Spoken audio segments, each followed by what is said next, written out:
Down Comics in Hollywood, California, Harmontown is now in session.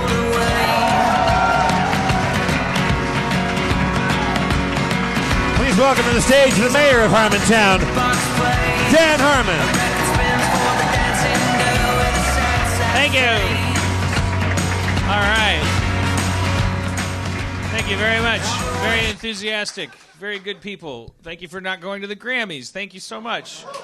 I know a lot of you are nominated, and you just decided to check the results later. Yeah, I got my Harmon back. Aaron made me a quickie because for a shadow run tonight because I don't want to. We haven't figured out. I don't want to talk about that. We haven't figured out how to make these devices in our pockets usable on the level of a notepad yet. It still hasn't happened. I'm 42 fucking years old. That's all I'm going to say about it. It's still easier to have a piece of paper around your neck. It shouldn't be. Do you know at the peak of the Palm Trio? I remember I was typing like really fast with my thumbs, and then this iPhone thing happened, and it's wonderful. It's a great looking thing, and you can touch the screen and move it around. But if you added up all of the time that we spend like going back and correcting all the words, boy, Jeff, Second Life. Okay, all right. So, did any extra black people come tonight? Well, we got okay. What's your name, sir? Brian. Anybody else? Yeah, we got one back here. You better not be white. You better be genuinely black. That's only funny if you're black. No, it's funny both ways. No, it's not. It's not funny if he's white. It's hilarious if he's white. No, it's not. But imagine if Jim Belushi's doing that in the back. That's not funny. He's doing a black guy impression. It's funny if it's Tiny Lister Jr. There's no middle ground between those, or? No, there's lots of middle grounds. Okay. It's also funny if it's just any black guy. What is your name back there? Max. Max? Yes, sir. All right. Yes, sir. Max, were you in the military at some point with a yes, sir, or no? Just respectful, God-fearing Christian. See, now it's way funnier if that guy's white. It's starting to get okay if he's white. Because it's a dimensionalized character, and it's not just an impression of a race. It's becoming a character, so it's becoming fine. He's becoming Tracy Ullman if he's white.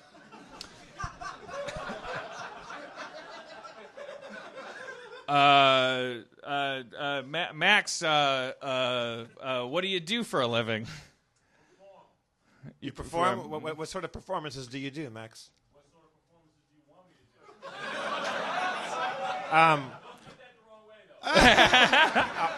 I'll take it however I want to take it, Max. Well, are you willing to come up on stage and feel it out with us? Okay. Welcome Max to the stage, everybody. Well, this show really got off right out of the gate like a rocket. All right, cross your fingers. This guy better be black as hell. Yeah! Black enough! Max, hello. Awesome. Hello, sir. How are you? Now, you can grab one of those and have a seat. Oh, microphone and Yeah. Microphone and a seat. Just as promised you, your people in the 1940s. So did you come because last week I pled for more black people? No. Oh, okay. Do you have the blackest voice ever? It's me and James Earl Jones. Every year we just kind of see who can go more bass. And I'm getting there. When I was 13, it was close, but now he's starting to lose it. Can you sing bass? Can you sing a low note? I wish I could. I love like bass singers, like in harmony bands. This is me. Get low. Get low. Get lower than that. Okay. Hold on. Okay. That's about that's There's such a fine line between post-racial and pre-menstrual humor. Like, what do we... Like what kind of? How would you like me to perform? Well, let's bring him up. How low is your voice? Oh, sweet cherry. Like it's a hair's breadth. Like, what are we doing? I guess if the clock goes all the way around. We're talking about a gentleman with a great basso profundo voice. I'm not indicting us. I'm just pointing out, like, boy, what a razor's edge we walk in the modern world. And how far you go to just find yourself back at fascination with each other. I feel bad for Brian. Is it Brian, right? No, the first guy, he just got supplanted by Max. Well, because there was I mean, that was just good comedy. What was the it was just a voice from the back like, yeah, I'm here. It was just good. I mean, Brian can come up too, but I don't want to do like I don't want to feel like we're pitting people against each other. Brian, I can feel your presence, though. I know you're there. Brian, do you also want to come up, or do you not want to be dehumanized like this? Brian. Brian, get your ass up here, Brian. Okay. All right. Hello, Brian. All right. Man, I'm so excited. Like if just for that random, like, I wish that there was still television so someone could be flipping through channels and see me hanging out.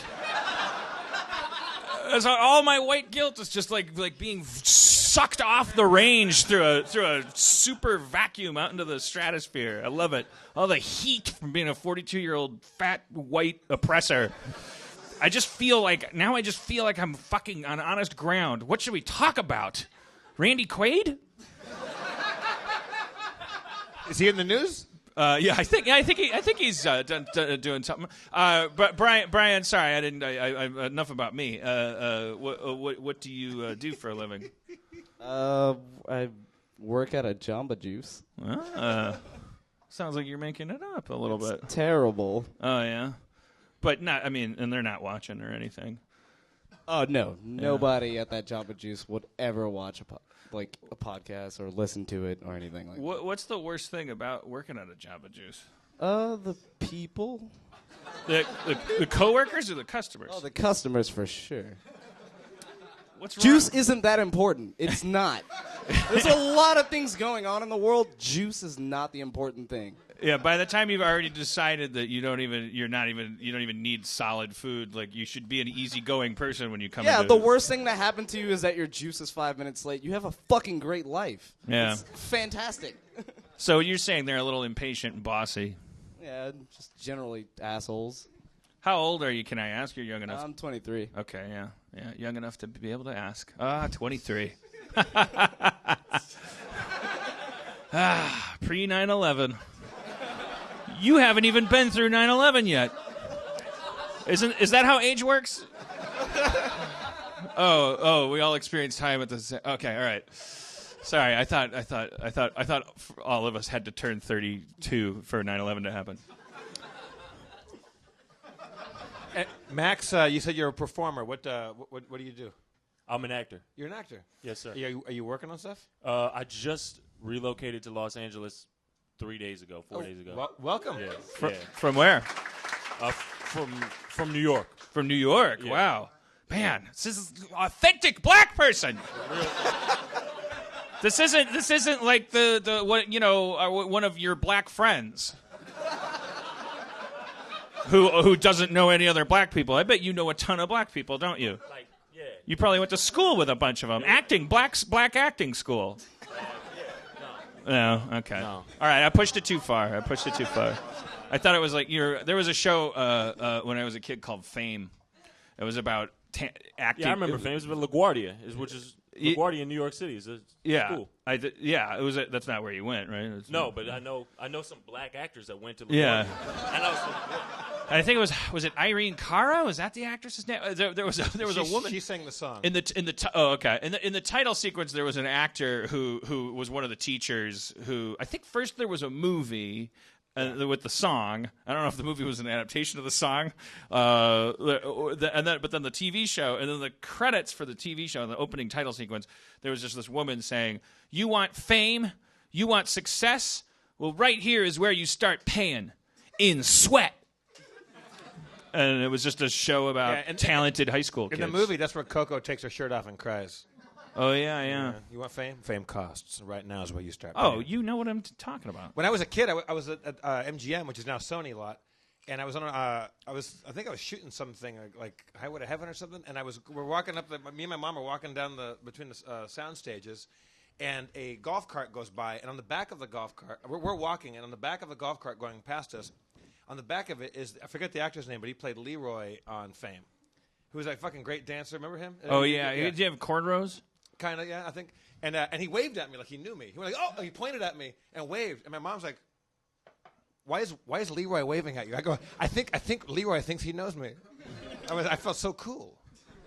Max, you want a drink? You were looking. I was eyeing it, but you got to help yourself though. I don't want to dig in the ice with my hands for you. no, I thank you. So Brian, are you from LA? No, I'm from New Orleans originally, but I live in Oakland. Live in Oakland. Yeah, I just came down to help a friend move and to see Harmontown. Really? Yeah. You helped somebody move, and you came to a different town to do it? Yes. You're a good person. Yeah, good friend. Yeah. I really like convenience also. Brian, did you want a drink? Yeah. Okay. All right, Harmon's become bartender. I love this. We really do need like a. Dan Harmon is making me a drink. This is amazing. Yeah, it's like it's like Billy the Kid cleaning your gun. That's exactly what I was thinking. It's like Patrick Swayze packing your parachute. Yeah. Or teaching me how to dance. It's like Santa Claus sitting on your lap. There you go. Man, I grew up around the bullseye, and then the professional improviser. By the way, we have Greg Proops here tonight. He'll be coming up. Yeah. Inarguably a white man, but although when you get Greg drunk, when Greg gets just drunk and high enough, he becomes a black jazz musician from 1933. He's a very groovy white man. Yeah, he becomes incredibly like a jazz musician. It's very good. All right, so we got Max, the aspiring performer. So you're very young too. What are you, 20? Can I ask? Yeah, 27. Oh, okay. So you out here from New York. It sounds like he's doing a bit sometimes. You just came here from New York, so now, like, what is the plight of a young actor in LA in 2015? How does it work? Does it still look the same? You still got a pile of headshots in your back seat, and you just kind of... It's all digital now. I don't know about... LinkedIn. Yeah, now it's just... Well, I mean, so is there... Do you have an agent? I have a manager. Yeah. Is there like, does your manager say stuff like, you gotta do that YouTube now? He's a New Yorker. So he does kind of talk like that. He has like an old New York Jewish kind of accent. You about to? I touched my iPad. No, that's not a bit. I just touched my thing. We were about to kick a freestyle. You're gonna drop the beat, and we were gonna. That was unintentional, but if you'd like to, that can happen. I'm not allowed to solicit that from you, but you are. If you don't have to say a word if you would like to do some freestyle rapping, that is fine by me. Yeah. Do you want to battle? Oh.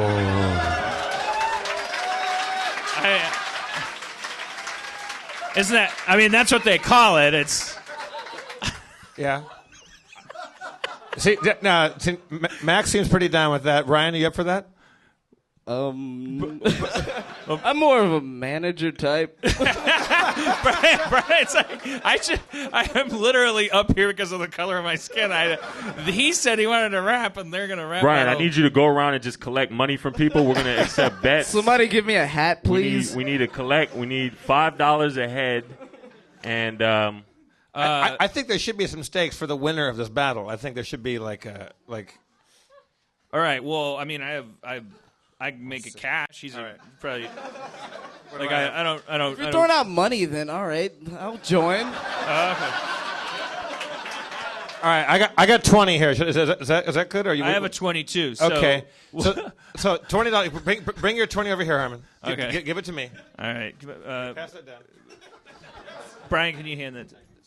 All right. So the kitty is $40. We're going to do it democratically by applause, but at the end of this thing. But we're going to do a good old fashioned rap battle. I think in a rap battle, I think by applause is that's for correct me if I'm wrong, Max. The whole by applause thing, that's a white people Halloween party thing. In a real rap battle, you know who won. They don't need to. I think it'll be obvious. We'll know who won when we know. Everyone goes like, oh, oh, like it's like it hurts them. Dan, I'm not trying to impugn your rapping ability, but do you think you have that in you right now to elicit that sort of reaction tonight? I don't know. For me, it's like it's not up to me. It's up to God.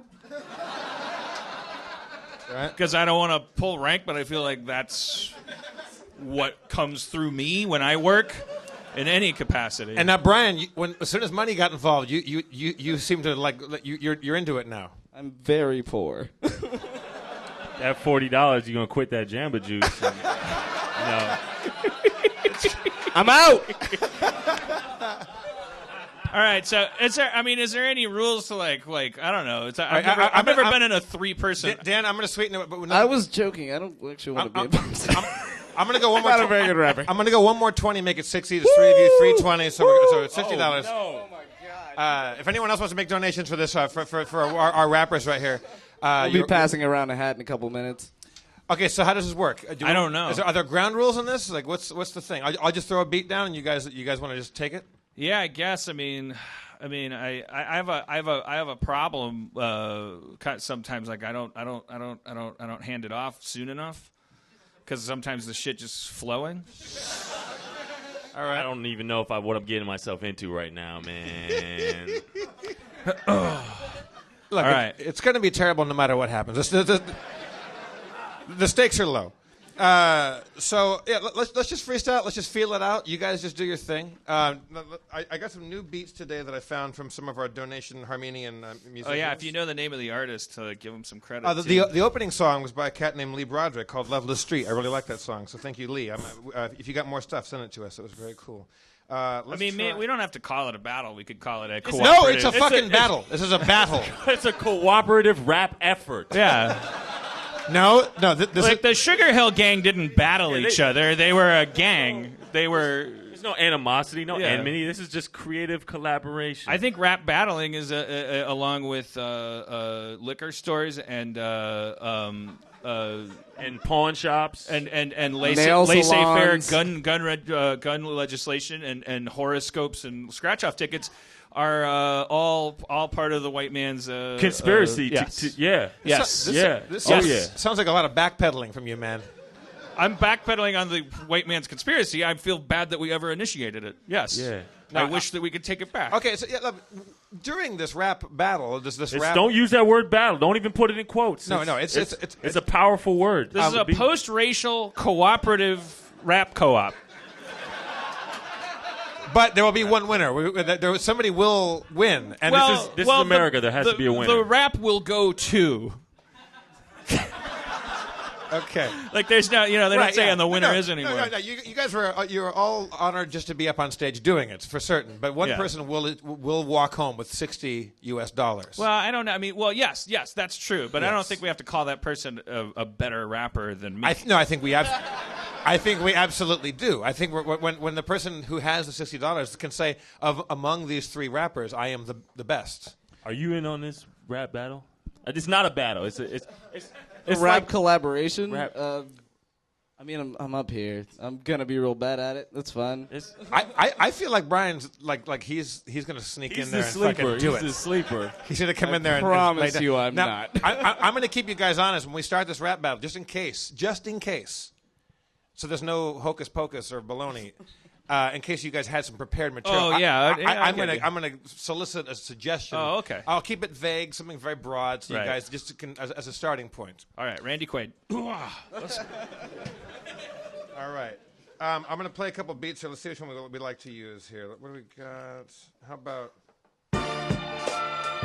Yeah. Yo. You like that? Yo. Yo. Yo. Yeah. Yeah. Yeah. Yo, streets to the wheat. Streets to the wheat. All right. Throwing wheat in the streets. You, yeah, sir, right check, here. Check. You, sir. That was just warming up. Streets, you, sir. Streets to the wheat. What's something that you have as a pet peeve of yours? Something that bothers you? Something mundane, maybe? To the wheat, streets to the wheat. Whistling on the street bothers us, gentlemen. Whistling on the street whistlers. Yeah, okay, all right, okay. MC Harmon coming to it. Yo, why you gotta walk down the sidewalk doing that high tone like it's bird talk? Why you whistling at me? I fucked your mama so hard she took a pee. I pulled your mama's pants down, said, oh, pussy's whistling. She's like a clown. Clowns don't whistle, they use seltzer bottles. I fucked your mama so hard, full throttle. Went down the street, squeezed your mama's titty meat. Gave her a kiss because in the end, she's a good person. Pass the mic, go.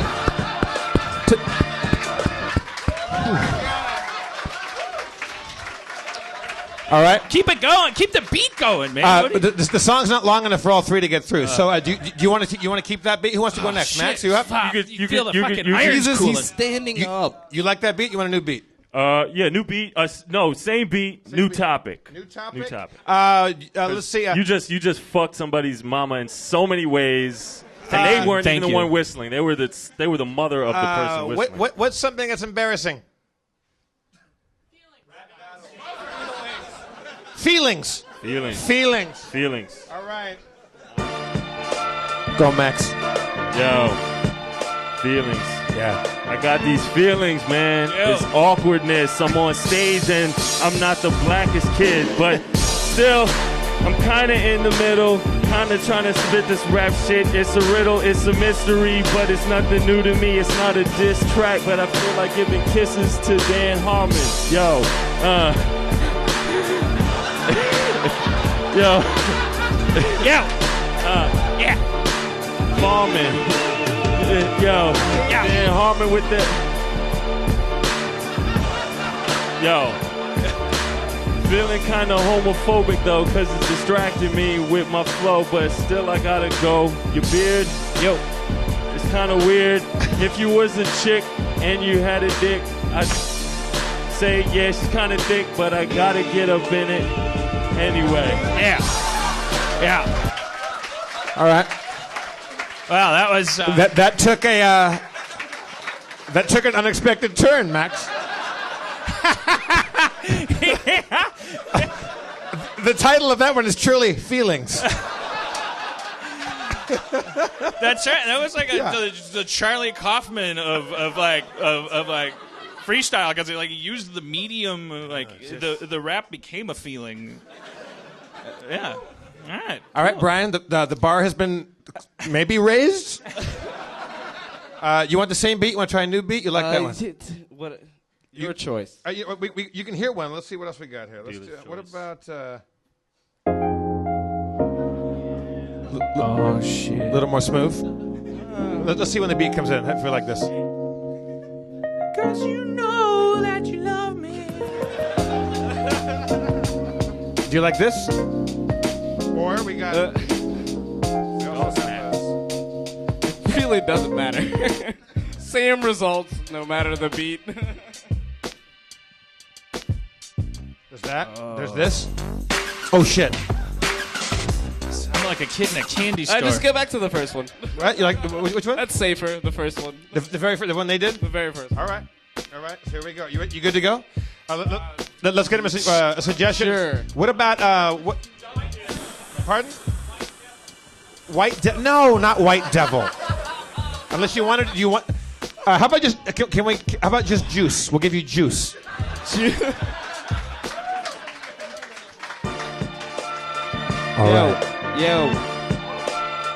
Yo. Look at my kitchen. Ain't got no juice. Look at my kitchen. What the fuck, you bitch? That's all I got. You got the lamest black guy up here on the spot. White as a dove. I fit inside you like a motherfucking glove. Whoa.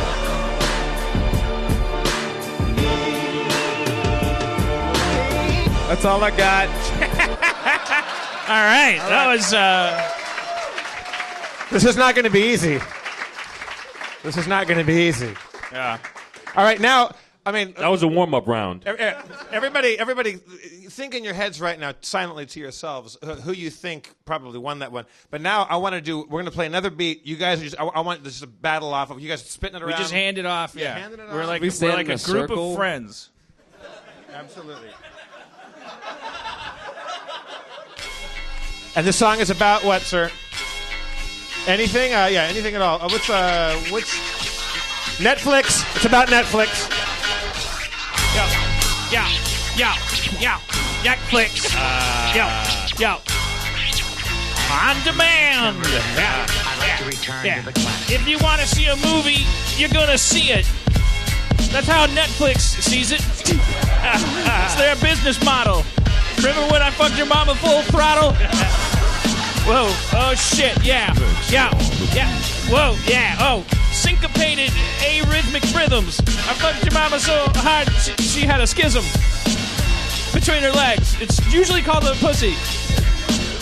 But I digress. Sorry about that. Pass the mic. I'm going to pass the mic to another person. Yo. Pass the mic to your man, Mac. Watch the interview on the tracks. And got my shit, and I watch it over.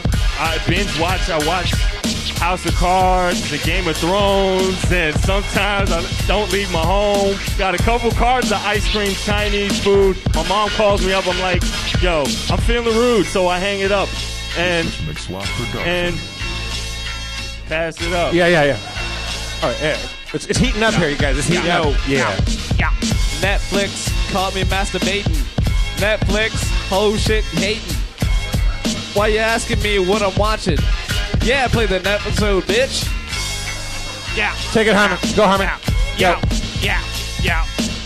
Arrested Development is coming back. Episodes keep getting longer. It's like crack. You gotta smoke one at a time, but the serialized jokes so you get it. They rhyme. You'll notice at the end. Pass the mic. Pass the mic. I've got to pass the mic to Max. One of the two blacks. Damn. Nice. Harmon. It sounds dehumanizing when you call someone a color, especially call them one of the color. Harmon. Bit of a misstep. Yo. Harmon. Okay. Yeah. Last name Harmon. I don't know what that shit means, but it's white. I won't say what rhymes with white, but still, you know what it's like to be on stage and get called, put on blast. Sometimes I watch Netflix for hours just trying to pick the show. I don't know what to do. I read all the titles and they all sound interesting, so... All right, pass the mic. Bring it home, Brian. Netflix, I don't know what to watch. Netflix, why am I touching my crotch? Netflix, what the fuck is going on? I can't even see her thong. Is this censored? Fuck you, Netflix. All right. That was $60 worth of rapping. I feel like shit almost got too real there.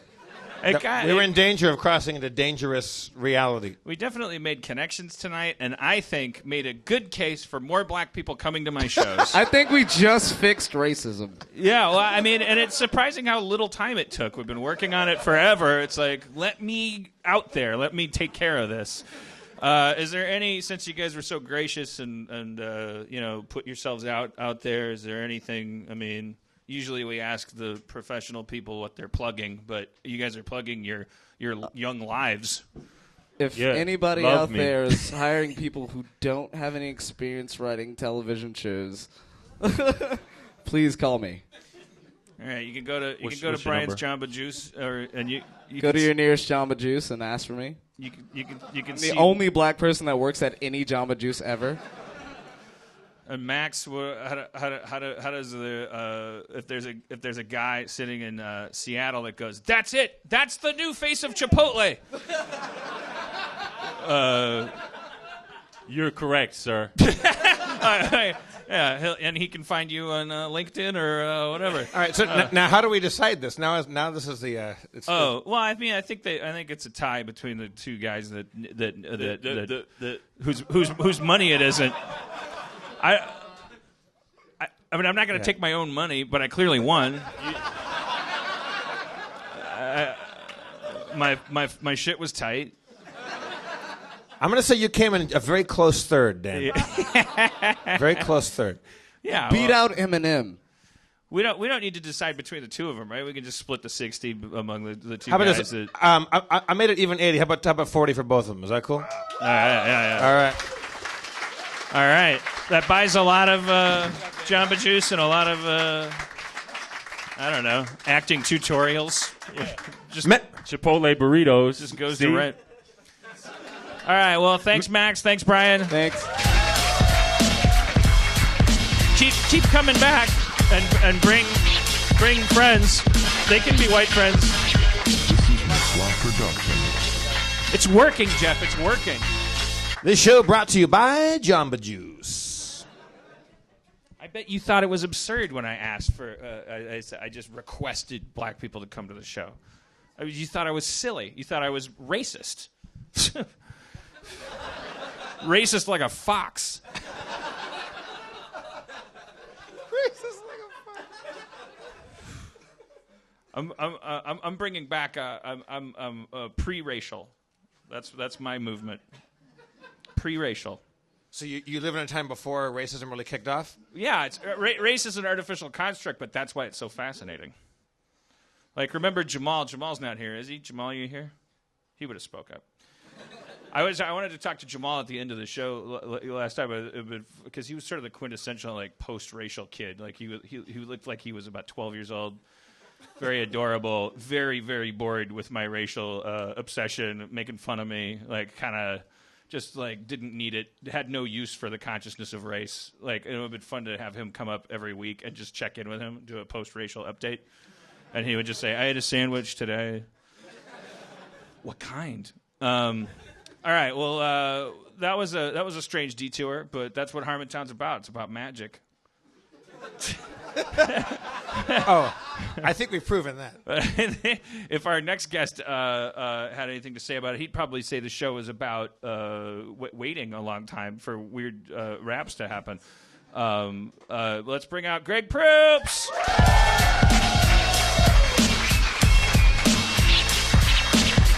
Yow. Greg Proops. Yo. Yeah. In my Beamer, smoking whack. Just watching Netflix. It's the orange to the black. Yeah. But I can watch Yahoo with impunity because that's the place that they got community. I had time to think of that. You could have That's all I fucking came up with. You could have made yourself $40 cool, man. I know, man. And then I could have quit my job and shit. How are you, Prippy? Oh, you want some ice? I'm good. Yeah, I do. Thank you. Greg, I like that you came out and brought a brand new bottle of vodka. I was asked by two people backstage if I might do so, and I acquiesced to both of them, one after the next. The first guy went, "When you go out there, will you bring a bottle of vodka?" I'm like, "Yeah." 2 seconds later, another guy went, "Will you bring a bottle?" I'm like, "How many people want me to bring vodka?" The answer is yes to all of you. I rarely get asked a question that I'm so enthusiastic about answering yes to. Because the smartest man in the world podcast is known more colloquially as a vodcast, because it's fueled by vodka, if I'm not mistaken. It is, in fact, fueled by vodka, much as jets are fueled by whatever jets are fueled by. My show is fueled by vodka, or fueled, if you wish to pronounce all the letters in a word. I don't. I think it's jet fuel. Jet fuel. Yeah. Jet fuel, of course. That's what jets use to go from one place to another. Huh. Like rocket fuel for rockets and whatnot. Speaking of rocket fuel, so, all right. I'm well. Thank you for asking, Jeff. Good to see you, Greg. So, you have a podcast called The Smartest Man in the World. You're more erudite than I am. You're a learned man. You're a smart man. I wouldn't say that. No. You're right. You're writing. You're coming out with a book, the smartest book in the world. Yes. You're a smart person. It's all a joke, by the way. Everyone's so serious right now. Greg? They heard the word erudite and everyone fucking panicked and shit. And if this was a radio, they'd be hitting seek really hard right now. Greg, what's your book about? About 300 pages. Thank you for asking. Jeff Davis, ladies and gentlemen. Yeah. Oh, no, it's the bounce pass all the way. I don't even look behind me. You know what I mean? Because I know what's coming. Have either of you guys post 30, like well into the era of everyone's got a phone in their camera, like don't think about when you were 17 or anything. Okay. Like have either of you, since the advent of the phone camera, taken a shit so big that even though you knew you were never going to show it to anybody, it was so big that you took a picture of your own shit just because you were about to flush it, and you knew? I can't stress enough, like, I suppose you've guessed by now this happened to me recently. I will never show it to anybody because it's gross. But no, I would never want to look at a picture of anyone else's shit. You know, there's websites where people post like pictures of shit and stuff. But I wasn't aware of that. I'm often looking at the Rainbow Bright website, so I'm a little prissy. Either of you guys ever? You never. I've never been moved to actually reach for the phone. There have been times when I've astonished myself, but I didn't know that it needed to be recorded. Well, don't mistake me for saying like, oh, anytime you take a big shit, you should always. I'm saying like that's the thing about it is like as my picture snapped, I was like, I'm not going to show this picture to anybody. I'm taking this picture because that's how big the shit is, and I'm 42 and I take huge shits all the time. And then I thought I have to share. I'm not going to share the picture with anybody. The picture's for me, but also I just want to tell people I took the biggest shit of my life. I'm 42. I took the biggest shit. Thanks, guys. But like, so Greg, you were in Paris recently, right? No. Last year.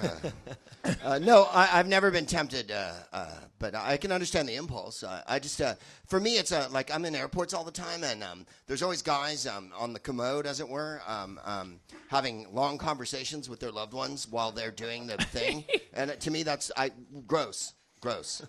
There's a time and a place for everything, and a conversation doesn't take place while you're eliminating. I've never wanted to take a picture of my wand, and I've never wanted to take a picture of any excrement. But that's me. I'm a sissy. I mean, you're a bold Viking who fucking forges forward and breaks through post-racial barriers and gets people from Jamba Juice on stage and gives them money. So I can understand why your eliminatory system might be a matter of some pride. Yeah, I didn't feel brave. I felt cowardly as I was taking the picture. Like I felt like the chimpanzees in the beginning of 2001. Right. Like I'm scared of this giant What's the thing. giant black thing that came out of me? Yeah, if those things had cameras, they would have those Australopithecine. They would have snapped a pic of the monolith. All right. Anyways, I took a huge shit. I mean, it was a hockey stick. Okay. But was it in the shape? If it had been in the shape of a monolith, then I might consider it. If it had come out as a perfect rectangle, I might think this is just, you know what? This isn't history anymore. This is science. Yeah. Because we've gone in Neil deGrasse Tyson territory here, and the odds of taking a rectangular shit are 1 in 1 billion, and yet Dan Harmon achieved it 4 times last week after visiting the Fat Burger on Santa Monica Avenue. And I don't even know what I did, and I didn't experience anything untoward on the toilet. It was like a normal experience. Smooth sailing. Yeah. I was just sitting there thinking about Xanadu or whatever, and Right.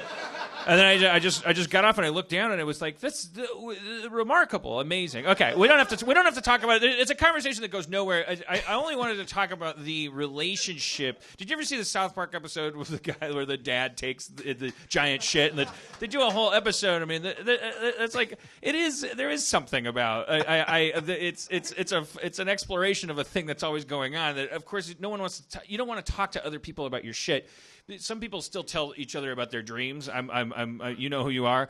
Like even that's not so great. So of course talking about your shit like in the minutia, like it's like, oh gross. I don't like that when people go like, oh, it was like a pebble but it had a stick on the end, and I was like, I don't care. I don't want to picture your shit. But at the same time, I think there's something interesting about the fact that you know we do so few things every day, and there's so few of those things that we do every day that we never really talk about, and we really have a relationship with. And it was the biggest shit of my life. It was I've only been married once, and I've only taken this big a shit once. I haven't had a baby yet. I mean, it seemed like I did when I. All right, that's it. It's just it was a special shit, and you didn't call 911 or anything. No, I took a picture and I just went upstairs. Hey, Greg, thanks for coming. Greg Proops, everybody. To the H and to the A and to the. All right. Well, okay. So that's the gross segment of the show. I had another thing about. I always wondered about. When the recycle bin, if you blow your nose and then right, is it still recycling? Is it, or is it garbage now? Well, yeah. Are you supposed to put it in there? And right, then I always picture like a shoebox made out of recycled materials. It was like, are my boogers somehow a part of the box? Right. Or is like the last part of the coleslaw in the cardboard thing still recycling, or is it garbage because it's got organic matter? Yeah. You recycle tissues? Well, you're supposed to. He takes pictures of his shit, Jeff. There's really unlimited possibilities as to what he recycles at this point. You're supposed to throw out your discarded paper products, blow your nose and throw that in the recycle bin. Well, I mean, it's not like this is a question. I mean, I don't know. I always hover over the two things because I'm like, well, I'll answer it. I'll go garbage on that because people have to pick through the recycling, and they certainly don't want to feel your excretions. There's a human being. There's like a Jawa that goes through every. They don't just put it in like a puddle of bleach. For someone who just had two black people up here, your understanding of what the underclass has to do is rather limited, I would think, in this regard, Dan. Yes, people have to go through every manner of trash. The recycling bin gets dumped out. Well, take me through from the blue bin goes into the truck, and then they take that one. Two Austrian men, one's named Franz, the other I don't know his name, take it to an area outside of Pomona, California, where it's dumped into a giant refuse pile, much like the volcano in Mordor. And on the sides of this, it's much like that movie from several years ago, the one with all the Indian children that won the Oscar for being the one that Slumdog Millionaire. Right, yeah, Slumdog Millionaire, where it made people feel awful and therefore good.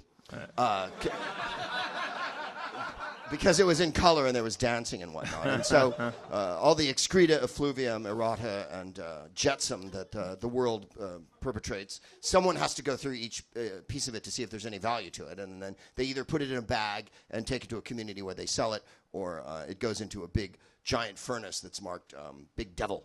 And that's how recycling works. But you're talking about, I mean, we have a de facto layer in there where the... I am, of course, bullshitting at all times, but I would appreciate it if you'd maintain your respectful silence.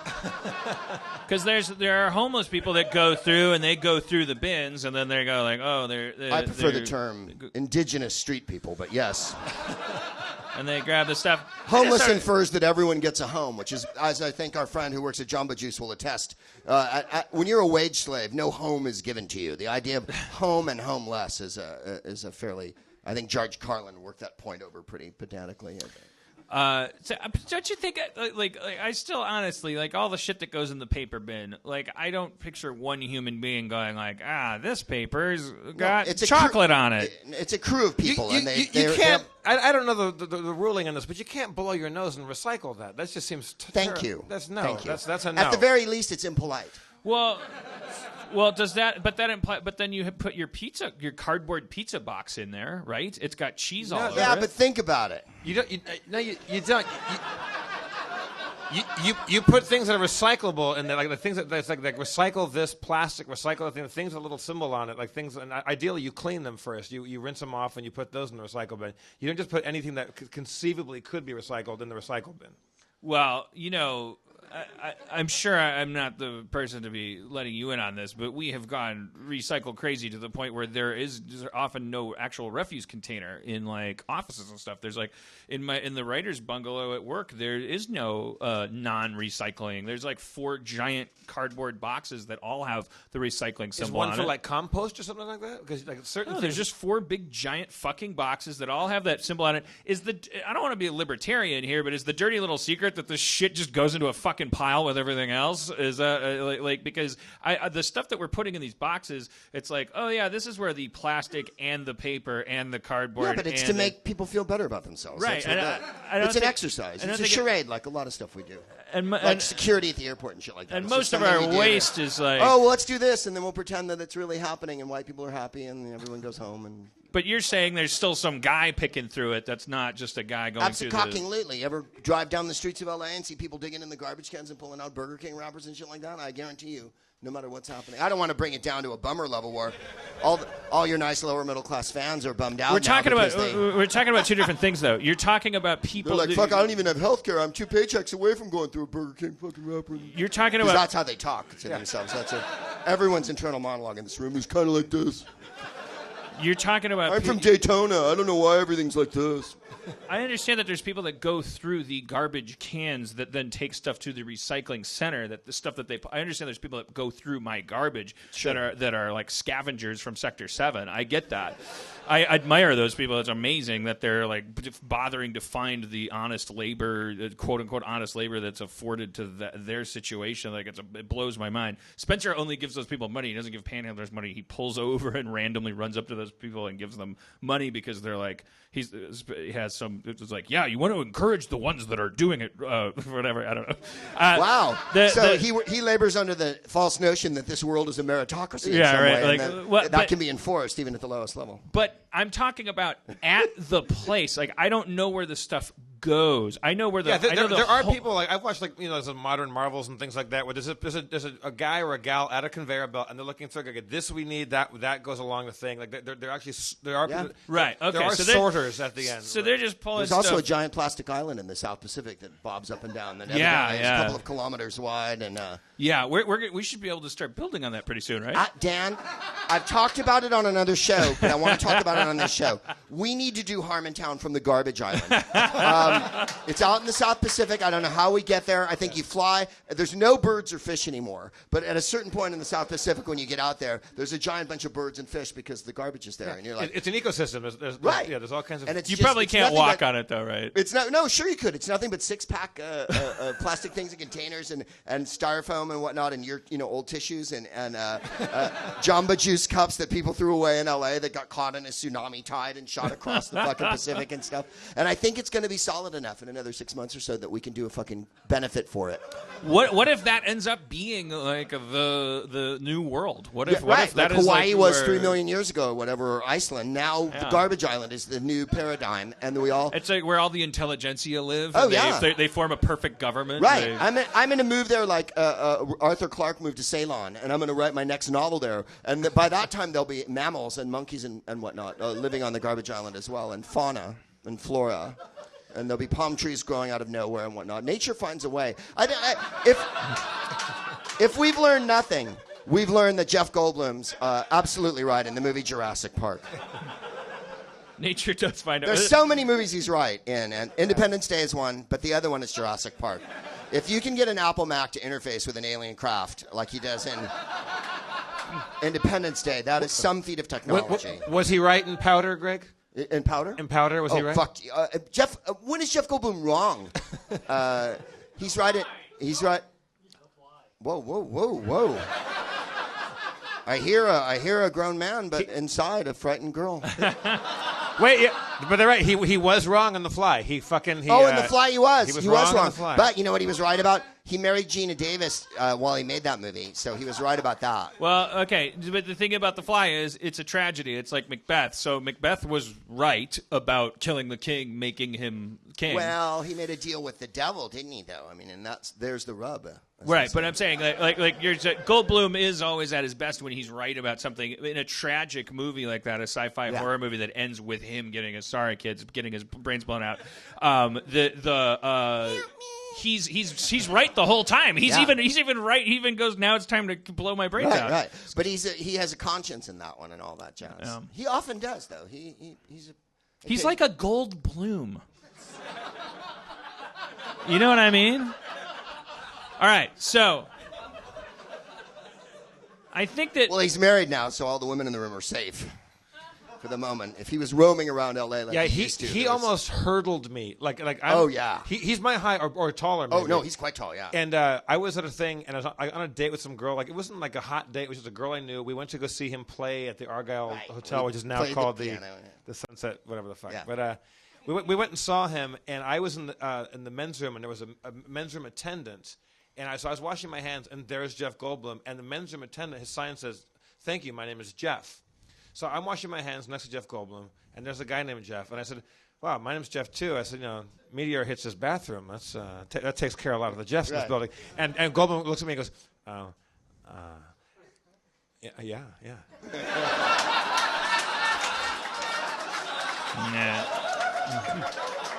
So we walk outside, and I'm with some gal, and she's good looking, kind of, and I introduce him to her because now we've had that moment, and I introduce her. This is another Jeff, and he talks to this gal and never ever takes his eyes off of her tits. Yeah. And then later, like he if he could have walked through me. Like if the atoms could have aligned, where he could have actually passed through me, because that would have been faster. Like quantum leap or something. Yes. If he could have just completely osmotically. Dean Stockwell your ass and just. I love that. It's now 5 minutes from now, and I just walked through you. Yeah. You can get creepy to the point where you transcend physics. It's true, though. It's true. I've seen him. If we took a informal poll of every woman in this room, he's hit on every woman, I think, on Earth. Yeah. For sure, there's 150 people in this room, maybe, or am I flattering myself? Let's assume that there's dozens, that half of them are not women because it's Harmontown. It's like more like. Well, maybe. Yeah. You're right. I'm just beating your observation, Dad. The number of women that I have talked to that have a Jeff Goldblum story that specifically about his sort of. I don't want to use hot button language like predatory or anything. No, he's not predatory. I've done a couple gigs with him. I used to have him on my chat show a couple times, and he was absolutely charming and really lovable, and fucking just like was ceaseless. Yeah. But you know that old saying when you're a teenager, guys say to you, if you hit on every girl, like eventually one will tumble. You can't hit if you don't swing, man. Right. He's the only person next to Bill Clinton who's actually observed that philosophy. You know what I mean? Most guys don't. Most guys don't hit on every single girl they meet. But Jeff Goldblum and Bill Clinton, I think, are like, "Hey, how's it going?" And then every woman goes, "No," and pushes them away, and they're like, "Fine, I'm on to the next one." But he also has a thing. He has that really like animal like sexual drive where when he sees a woman, it's like laser beam lock, like target lock on them. Yeah, like the Predator. Just heat. Yeah. Ping, ping, ping.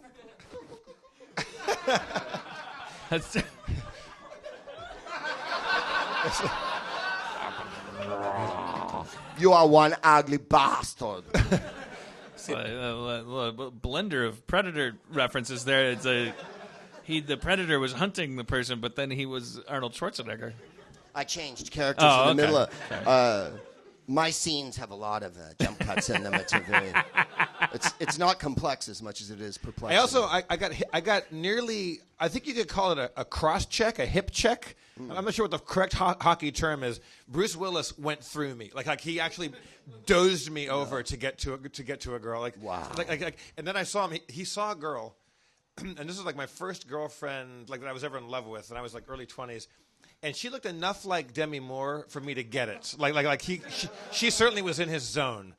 And he came out of the men's room at this club in Hollywood and saw her from across the way, and there was various sofas and human beings and like Mario obstacles, you know, like things for him to like pipes. There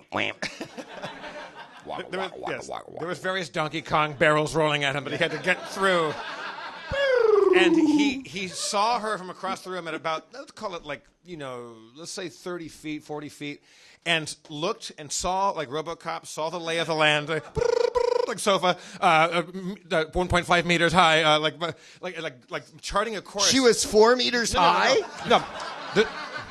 The sofa was the sofa's 1.4 meters, and so he looked around and thought, if it'll take so long to walk around like a human, like a person would through the thoroughfares of traffic that a person might walk to get from one point to another in a bar, he just started jumping over and climbing over, like stepping on people's coats. Wow! Just he was that desperate to get to her. Beeline, and then he went kaboom right into me, and I didn't I kind of saw him coming.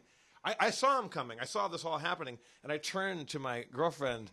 And the next thing I know, I see him, and he's right on me, and just goes, and just knocks me, like not all the way to the ground, but nearly. Wow. Yeah. Was this Hudson Hawk era or Pulp Fiction?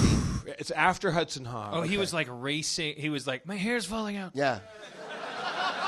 He didn't know how sexy he was going to get when it finished falling out. He was still airbrushing it on his head for $40 million. This is Die Hard era. That's what it is. Like, First three. After Pulp Fiction, he's probably like, hey, come over here. Then it's just this, you know. But Hudson Hawk, he was like vaulting, like bringing her 2 Seagrams. All right. They don't even know. They don't even remember. I've had a few guys do it. It's pretty desperate. Yeah. I've had one or two. I can't say their names. I've had one or two guys just, basically knock you down because there was something. I got run over by Nicolas Cage one time, but in New Orleans. But he came absolutely careening out of an elevator in New Orleans, and it wasn't because he was trying to get anywhere. He just came out and was like, "Rah!" Just came out of the elevator, and I was a guy waiting to get an elevator. He's like, "Oh, sorry, man." So many floors in this building. No, but I've been to everyone. Yeah. No. I don't begrudge him for that. I mean, we all wanted what he was having that night because he was. That's so. I love that. I'd love to be near it. My friend Tom Kenny told me that he was at Johnny Ramone's funeral and over at Hollywood Forever, and Nicolas Cage was very good friends with Johnny Ramone, and he goes, he wore a Matrix outfit, a long black coat and shades, and he goes, everybody got up and spoke, and then Nicolas Cage went, Johnny, if you're up there, I know you can hear us. And everybody was like, fucking awesome. Okay, real good. I want Nicolas Cage at my funeral. Yes, you do. I don't even care if I can't see it. I want him to be there and go, Greg. It's fucking yes. Rockin' good news. So fantastic. That would be great if Wouldn't you could it? just request that. If Yes. you could just blow people's minds. I don't even know him. I want Nick Cage to do the eulogy so he can go, Greg! And like, He could probably charge for that the Yeah. same way that they sell like the cryogenic freezing companies. Like those are all scams. It's like, well, who's going to sue you? Your head's Right. in a bucket. But so Nick Cage could make you. He could, $1 million. I'll do your eulogy. Yeah. I'm doing great. He has to wear a... Wait a second, Dan. Dan, I've known you for a long time. I didn't know you did a great Nicolas Cage. I know. Now it's all of a sudden it's like Face Off and shit. You're John Travolta in Face Off, man. I don't. It's really good. It's just It's quite good. You just got you do the Gary Busey overbite, and then you raise it an octave. Yeah. So Gary Busey, Nicolas Cage. I think, like I kind of do it by like thinking because it's like this is Don Knotts. I'm Don Knotts, but then this is Bill Clinton. Bill Clinton. Right. Lethal weapon. What is a lethal weapon? Andy, I'm Don Knotts. I'm Bill Clinton. I'm Don Knotts. I'm Bill Clinton. Yeah. And then there's a third one that fits that same category. Who's it? Who's the third? Is it Jimmy Stewart? Well, Jimmy Stewart's more the I'm Jimmy Stewart. Dan Harmon. I'm Don Knotts. I'm Bill Clinton. Well, but Jimmy Stewart raises his voice, he does the weird octave thing. Like in, I was watching what's the Christmas picture where? It's a Wonderful Life. Yes, and not as good as I remembered it. Frankly, a little more, not torpid. I but still like, haven't seen it all the way it's through. sweaty. It's a sweaty fucking Christmas movie. Everybody would rather live in Bedford Falls because it's way more fun. Well, right? Bedford Falls has bars that are open all night and like places to dance Yeah, and and shit. people talk jive and stuff Yeah, like that. right. Yeah, it's good. In the regular Bedford Falls, everyone, No, but in that one, he's like, well, it comes in pretty handy down here, Bob. Like, he'll lose his shit and it goes right to the top. Did I tell you, you weren't there, Greg. I was with Drew. Did you get knocked over by Jimmy Stewart at a No. bar here in L.A.? No. So I'm there. Listen, I'm there with Katharine Hepburn, okay? Ginger Rogers is on the dance floor. Jimmy Stewart comes out of the elevator, and I don't know what the fuck Jimmy Stewart's on. I'm fucked to the tits. I'm ripped. Who's that piece of ass over there?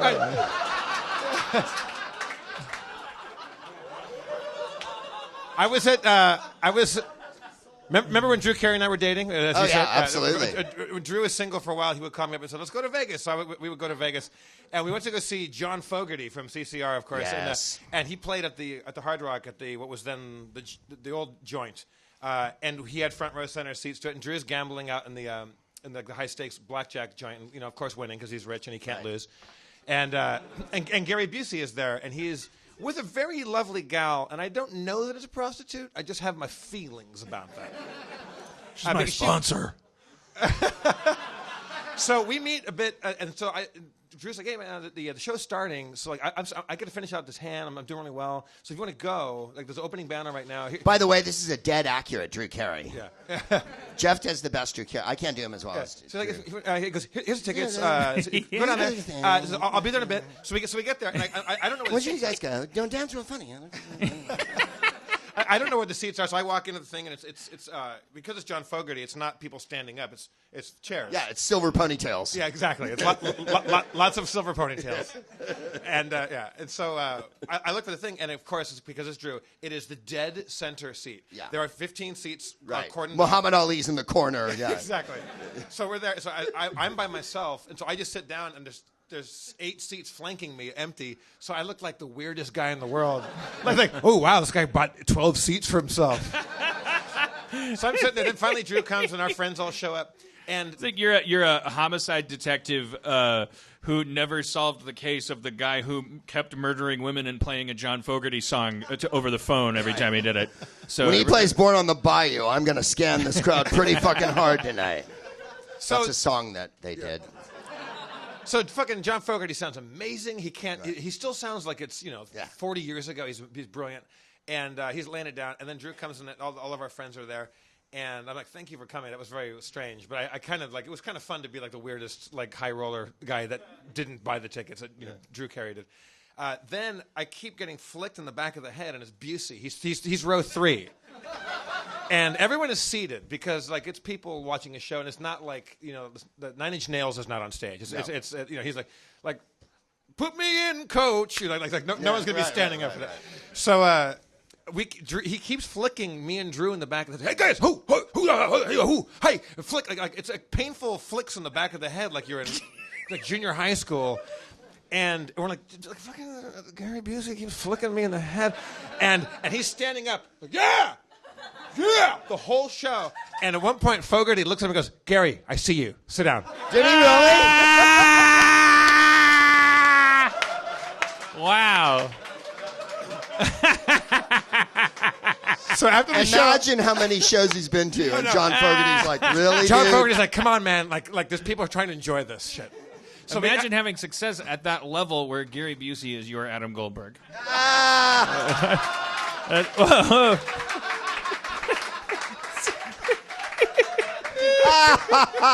Like, or you have the regular crazy guy that comes to the show that sometimes you gotta go, "Hey, take it easy," and it's Gary Busey. That's fantastic. You know, Gary Busey was in Leon Russell's band. He was the drummer for years, and his name was Teddy Jack Eddy. He went by Teddy Jack Eddy. And when he did Buddy Holly, he played and sang all the fucking songs in the movie with that band. Yeah. Gary Busey is not only is he, amazingly incandescently weird, to put it gently. He actually has a rock and roll background, which makes it even more frightening. Yeah. Well, okay, that's a perfect segue. Let's bring out Spencer, first of all. Spencer Crittenden. To the Spence, to the Sir, to the Spencer. Hey, baby. We're the kings of rock. We'll take you higher. Doesn't that what it reminds you of? Sucker MCs must call me sire. So I wanted to address Randy Quaid a little bit. Yeah. You're the only one I know that I actually went through this video with. Oh boy. I was at my friend's house the other day and I was like, has anyone seen that Randy Quaid video? And they didn't understand. And so I was like, no, you have to see this. And then no one put it on immediately, so I was like, no, you have to see this. And every 15 minutes, I was like, seriously, you fucking guys, you have to watch this video. It's the most important thing in the world right now. I'm aware of it because I saw it on the web today, but I didn't watch it yet. I did, however, watch a Dennis Quaid video where he was quite calm. That's what I keep thinking about is Dennis Quaid just waking up in the morning. Yeah. Like the morning when I get up because there's a call time. It's like 6:30 a.m. Schraub texts me, Randy Quaid. He sent me a link to the YouTube video and said he quotes Independence Day at the end of the video. Watch the whole thing because he goes, I'm back. Well, he's thinking. Which is a thing for. I wanted to. It sent me down this rabbit hole. I'm like, what happened with Randy Quaid? Because everyone just keeps brushing it into this pile. I'm very, very phobic about dismissing crazy behavior. I guess it's for obvious reasons. Like I don't want to be. I'm like a couple moves from that on that chessboard. From if we're going to start. Depending on where we draw the line, I don't know how you play chess. Rook to Harmon 4, mate in 2. So I always, whenever somebody has a meltdown in the press or that crazy person, right. Whether it's the Coney 2012 guy or Charlie Sheen or Randy Quaid or me sometimes, whatever. I always go well, what's the real story here? What's going on? Because the last thing I want to do is be a part of a gang of any kind. If it's easy to say what a nut bar, I'm always compelled to go. What does he do in this video? Oh yeah, God. Well, you don't even know the headline of it. I just saw that he made this, and the wife's there too, I presume. Yeah, the wife is there, and she's in a bikini top, and she's hanging out in the background, and then it gets worse. She's kind of glaring at the camera through aviator shades while he explains, as he has before, that Rupert Murdoch has it in for him, and that he has never been. That he's been fucked over by this kind of larger system, which we can talk about in a second. Exactly what his theory is and why he has it, but he has this.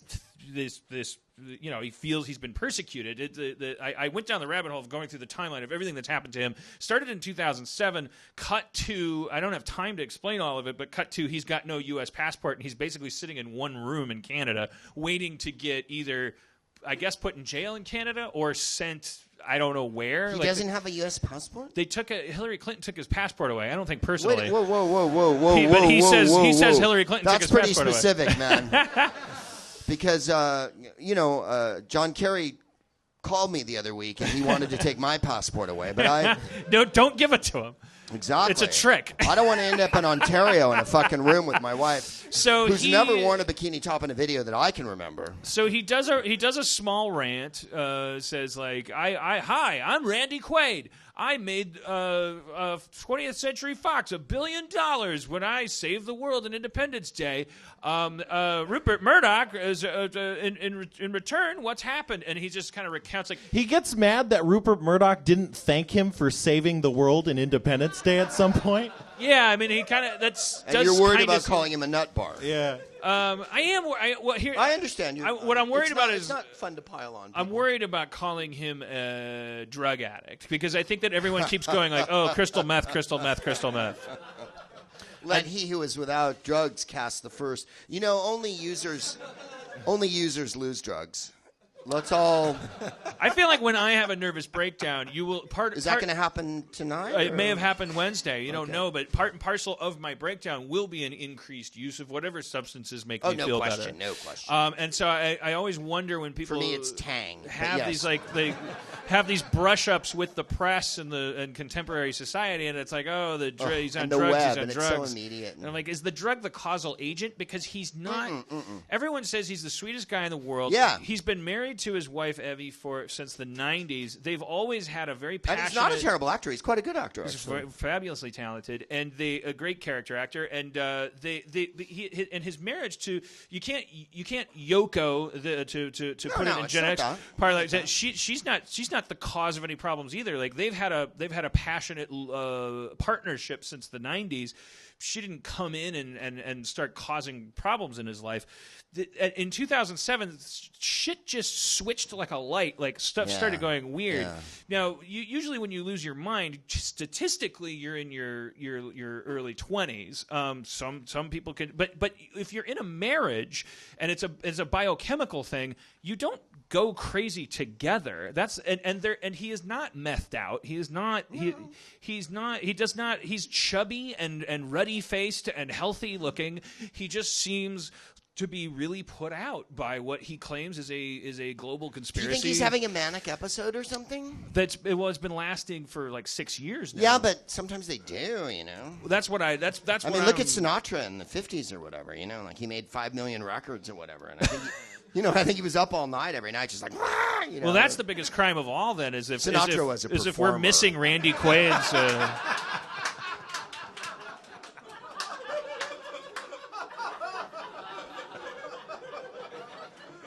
I would hate to think that we're missing Randy Quaid's best years then, because. Well, I don't think we're missing. It's horrible when people pile on though, and it turns into chasing Frankenstein to the village. I don't like it when the crime is being weird. It's like what isn't? You're right. But it is because of YouTube. I think it's and great all when that. people gang up. I think the great thing about the internet is that we can gang up on bullies. I think that's fucking great. That's the best part. The weird thing is that we just we seem to keep ganging up on nerds. Like we just like Brian Williams and shit. Really, dude. But won't Hollywood throw their arms around him like they did Robert Downey and like I hope so. Let's make you famous again, or what's his name? The wrestler, Mickey Rourke. Mickey Rourke.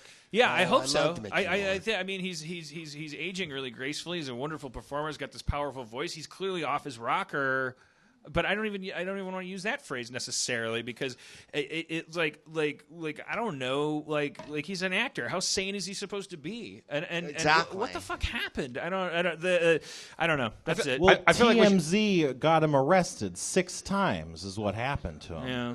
That's enough to make anyone, a little upset. Yeah, he's freaky. There's no question about that. Spencer. But my argument always is like. Dick Cheney walks the streets free every day and feels fucking empowered to give his opinion anytime he likes. Donald Trump fucking comes on TV and tells us he's going to run for president. Sarah Palin gives speeches and shit like that. And no one impugns their sanity at any point. I know, and yet they're all evil, fucking insane, unbelievable, unbalanced maniacs who have destroyed the world in their own fine way. If you took their money away by signing some form at City Hall that said that their jurisprudence wasn't the Hall of Bursars and the flim-flam, nothing looks crazier than being poor and having an opinion. Donald Trump, if he was fucking if he shuffled in here right now and had like a rat tail on his cheek and said the shit that he says on Twitter, Obama's you'd be not like, from America. Are you out of your goddamn mind? I mean, and even just his hair. Right, you've got a marmoset on your head. Just being born rich just gives you like this sanity pass. Doesn't it just? So what I'm curious about is how they lost their money. That's the I don't because all their trouble started Hillary Clinton took away the passport and all of his gold. Well, they're sitting up there in Canada and they're making videos. You can follow Evie Quaid on Twitter. She has like 148 followers, and I saw they have 148. Yeah, they have like these videos. There's like other videos that they're making from this same room. How could she only have that many if this is that big of a thing? Right now? That's what I don't understand. I don't know. Why doesn't she have? Yeah. I don't. It's one of those weird. That's why I'm fascinated with their story because it kind of doesn't fall into every little apple box on my understanding of the world factory. But then you work in a bungalow where there's a proprietary exponential fucking, what did you call it? Recycle bins? Recycling bins. There's and yet you know for a fact that those are hypocritical recycling bins. I know because there's not a box that says, and just put shit and turds and boogers in here. There and dead raccoons. There's like... Is there a lot of dead raccoons in the bungalow? There's 4. There's got to be one underneath it. No, that was my last script.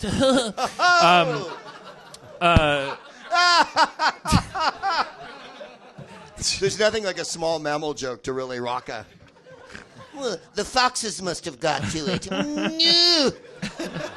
That's why Act 3 was so unsatisfying. Boof.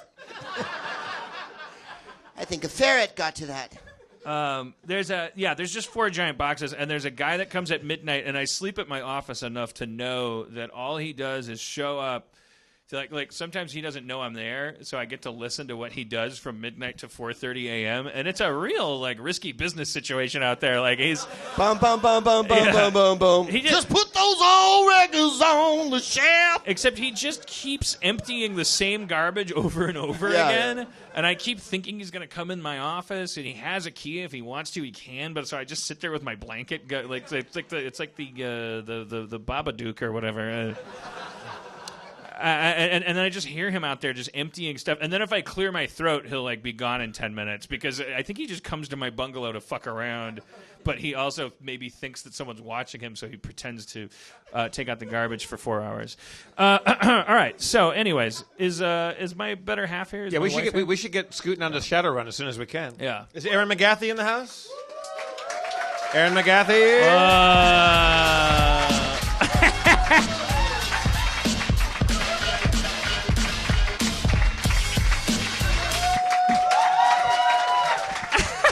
Let's run some shadows.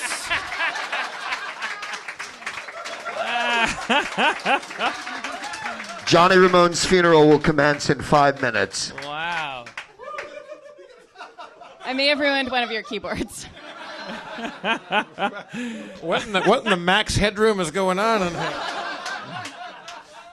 Aaron's in a very good costume. Can we dress up for our things? Maybe I'll come. That's like when Max asked if he could rap. Yeah, I can't ask you to dress up, but please go ahead. Yeah, I'm a 20-year-old elf female shaman. I'll do it. Oh, yeah. His hands are tied, folks. I forgot it at home, but I made you an earring. A little clip-on earring. Yeah, a single earring. I love it. Yeah, I was late because I have to finish a cake that I'm making for a film. That's sad now that I did that. Is it Cake Boss the movie? Yeah. It's Hamburger 4. This time it's a bakery.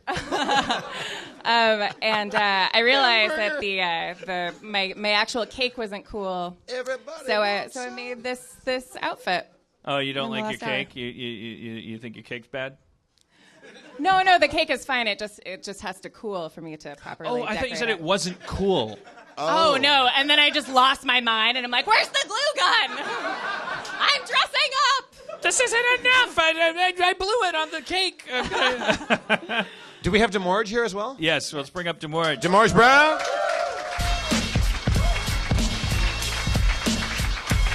Hey, Demorge. Or Bill, as I know you. Sorry. I love you so I always will. I'm just the Bill. The way people say "aw" when I kiss my wife, which is a totally normal thing for every human, makes me feel very inhuman. Doesn't it? I talk about my wife a lot on my show, and people go, I can't believe how proud you are of your wife. And it's like, what are you with your wife? Do you keep her in a room like fucking Jane Eyre or something? I took an Uber over here, and the Uber driver, and I watched the feed on the way over, so it was so strange coming into the room. Oh, good plug, sweetie. Yeah, well,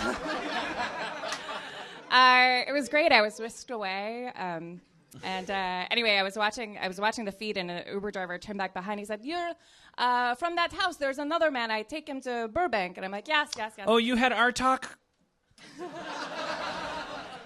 Not Stubnorts. Or did you have this one of Armin. the 37 Armands? Yeah, this is Armand, and he said he's an assistant to a cook. And I just stopped the feed. I was like, what? Where he's not an assistant to a cook. He said, I take him to Burbank, and there's a big picture there, a big like cooking picture, and he's an assistant to a cook. And I said, no, he's a writer. And he said, for a cook? Are you a writer for a cook? What do you write? Like, take the spatula, flip the pancake, whatnot? I'm a polygamist, and this is how we find out. I wasn't watching the feed tonight. I was watching, I don't know if you saw, but Jonathan E. from the Houston team is playing a worldwide rollerball match tonight. So I was watching that on the way over. Yes, that's a rollerball reference, everybody. Wow. But the logo for my That was animation. for me. Jonathan! The logo for Starburns is a cook, is a chef. That's what he's talking about. It's kind of amazing that I don't know. I'm like, oh, He that's thinks adorable. You teach a cooking school at a cooking school.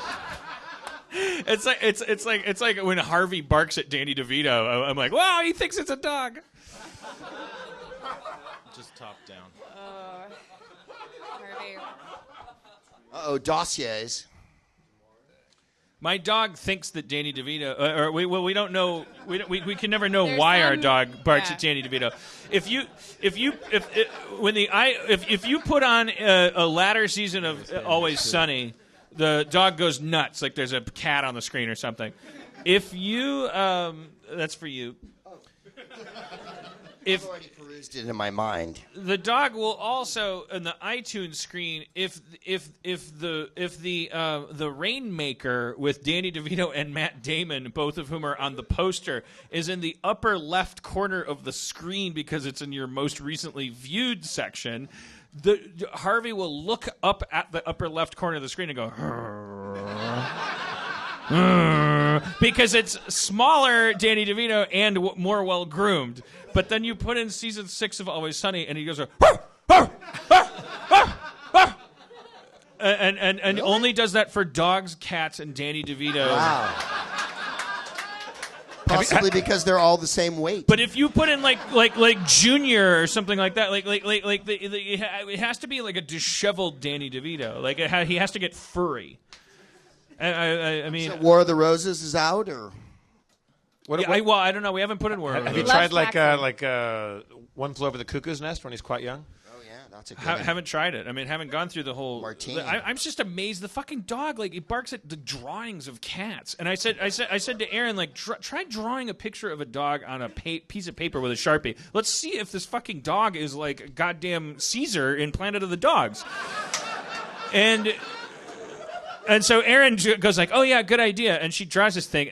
Aaron's an artist, I guess. She does she draws a cartoon dog. The dog's head is the size of the dog's body. Like she's drawing like a pictogram of a dog, like that. I'm like, no, I draw. am so sorry. Draw like a regular picture Maybe of a you should dog. have baked a dog.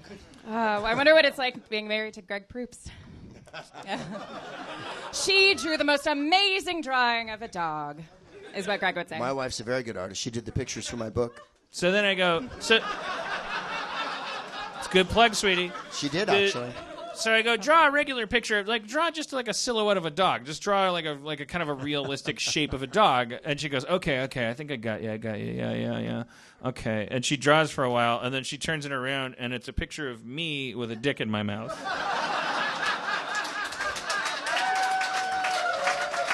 Dan, Max, you can buy that drawing if you want later on after the show. is it a picture or a photograph, really? I mean, It was inspired by very real things in her head. All right, at the Spencer, let's get this rolling here. torn from the pages of reality. Now, Greg, are you hip, Greg, to what's going on in our Shadowrun campaign? I'm so hip to the jive. Dan and I had an extensive conversation where let's move on. All right. Spencer, do you want to? What do you need from us? Do you want to get rolling here? Do we need any preamble? Do you have a groovy theme song and shit? I don't know. I do have music for us. Well, there you go. I didn't write anything down for the intro part, so I don't know. Maybe just I can do it. All right, well, put up the music and Dan will do it then. Last time on Shadowrun. This is a damn Jamba Juice. Get your ass out here. We don't got no hamburger.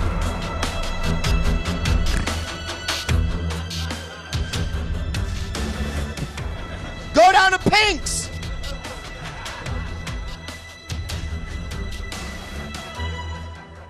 Jim Nightblade and his Shadowrun crew were assigned to find a BTL chip designer named Baldwin Brown in a compound surrounded by BTL, aka Better Than Life chips, that they were also supposed to get a hold of.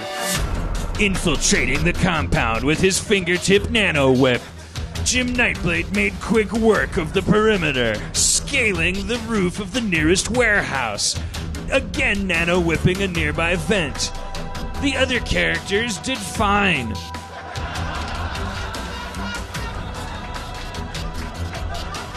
Sliding down silently like a deadly spider, Jim Nightblade came down in the middle of the warehouse with his grappling gun and his faithful, sexually tense compatriot, Eve Libertine, helping her down onto the floor.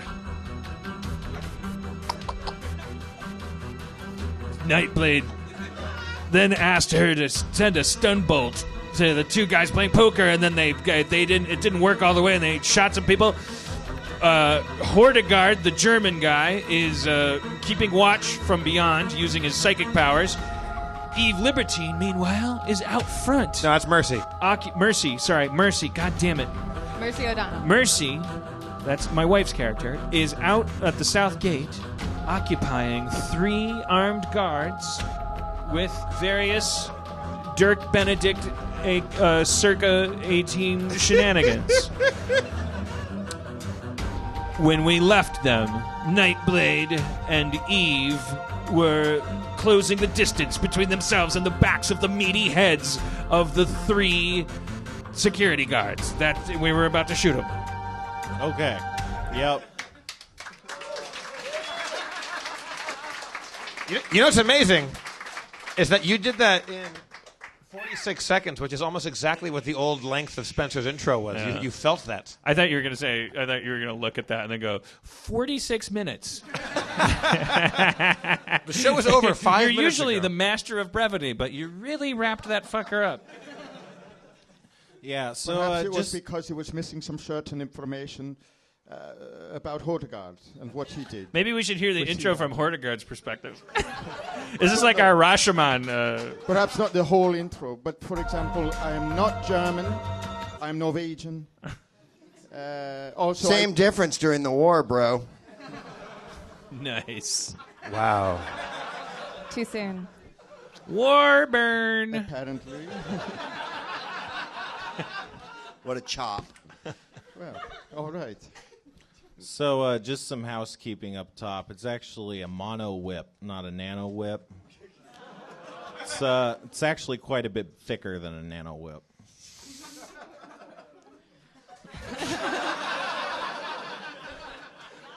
We're talking about dicks, right?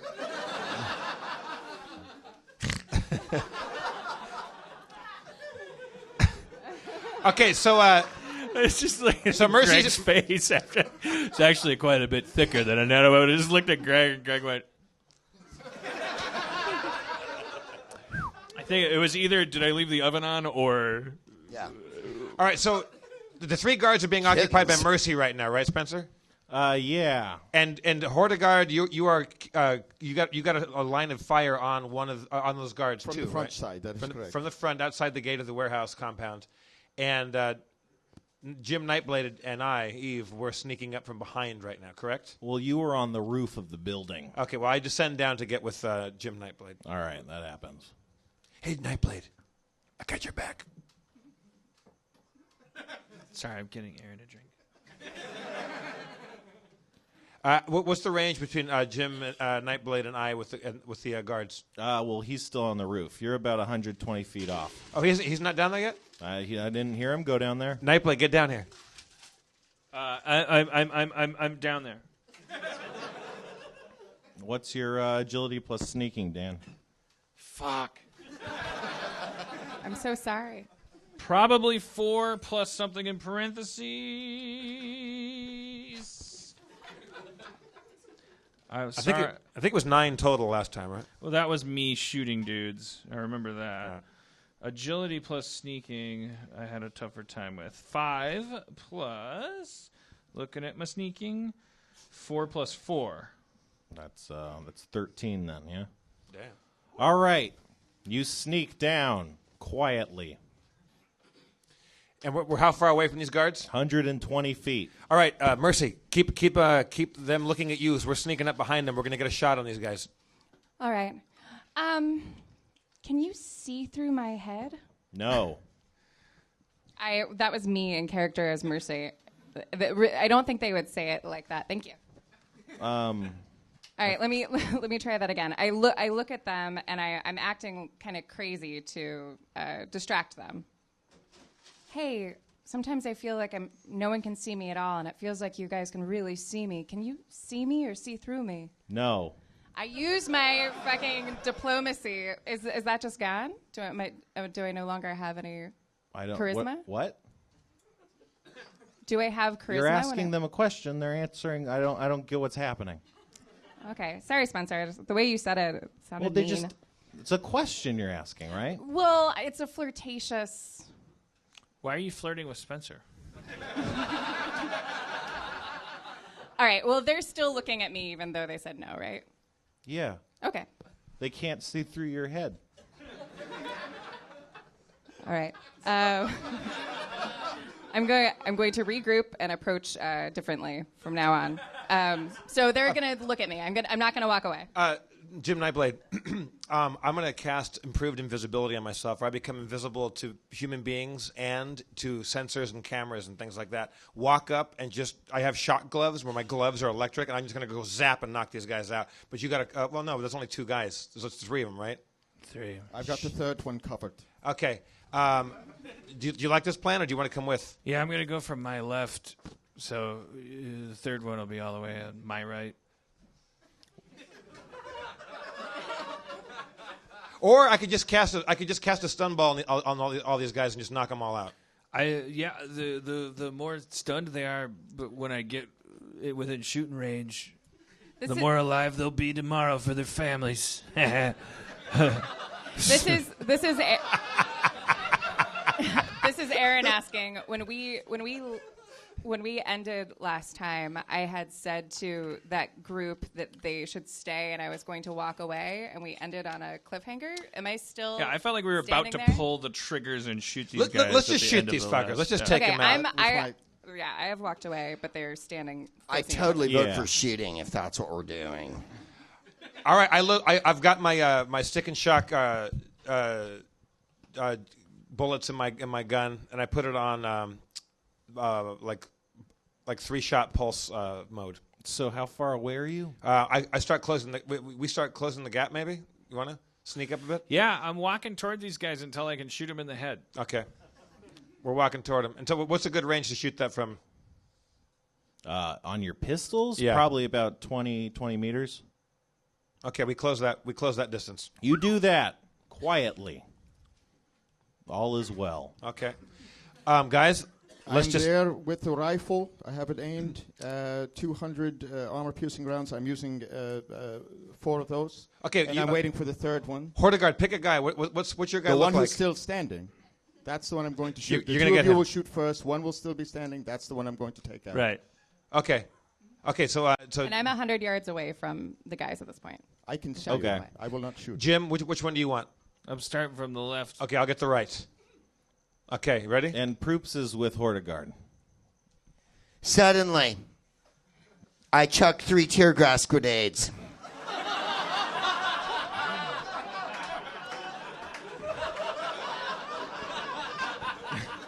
Who is this guy? They call me Hippocrates. You tossed 3 tear gas grenades. That's at right. I once. heal people because I took an oath. I heal people for the highest bidder. They bounce along the floor, and one of them bounces into the gatehouse guarding the gate, and they all trigger going off, unleashing acrid smoke into the air. The guards start coughing and wheezing and freaking out, and then you hear a siren like a fire alarm going off. Christ. Shit. Do we know this guy? Who's Yeah. throwing grenades? He's in your team. He was there all along. Oh, okay. All right. Is there somebody that I can see? Yeah, you guys are together. I'm a troll. But I swore to heal people. I have a gas mask. I put it on. All right. Good call. Are these guys immobilized, or what are they doing? They're coughing. It's very. You guys have opportunity to go right when you're seeing these things happen. Okay, let's kinda take the shot. Take the simultaneously. shot. Go. Take the shot. I shoot as many people as I can. Pop, pop, pop. I pick off my guy. All right. What are your pistols, Jeff? I know Dan's pistols. There's 6. 6 altogether? 4 plus 2 is 6. Oh, plus what? Plus your agility. Plus 10. 10. Mine's a total of 9, I remember. All right. You hit him directly in the chest. It pierces straight through their armor for Dan and knocks the guy on his floor. He's bleeding out. The other guy gets hit with 3 of your stick and shock rounds, and you see some electrical activity as he goes down to the floor, convulsing. There's one left. Hordegaard, take the shot. I take the shot with my rifle. All right. What's your agility plus automatics? Is 8. All right. All right. You also hit him. His head explodes. Jeez. Nice shot. As a precog, I knew this would happen. This is why I took those actions. You sure you're not German? The alarm's still going off. Hey, face, Eve, Yeah. Mercy. You got a keyboard taped to your stomach. Can you do something about that alarm? I can try. I'm still wearing my my business wear. Yep. I run inside. I try to locate the alarm box. All right. You head inside the gatehouse, and it's a pretty simple construction. You think you see a switch that's activated that looks to be the alarm. That's probably it. Hello, my darling. I walk up to the alarm, and I using my attribute of composure. Mm-hmm. I'm calm, and I try to make sense of the alarm. I try to flip off the alarm. Using your composure, you flip off the alarm. The silence reigns, and also tear gas. Sorry about the mess, but it's quiet. Too quiet. We still have that one guard inside that I only stunned. Nightblade, you blew a dude's head off in there. The one guy's still down. Spencer, do we know how long that stun lasts? An hour or two, a few hours. Okay, so he's good. Probably. We should probably. Can I approach? We still got a room back in there. That's probably where the target is, and we gotta check all these crates for those chips. You hear the sound of sliding metal as the loading bay door closes shut. Behind you? Probably. Depending on your orientation.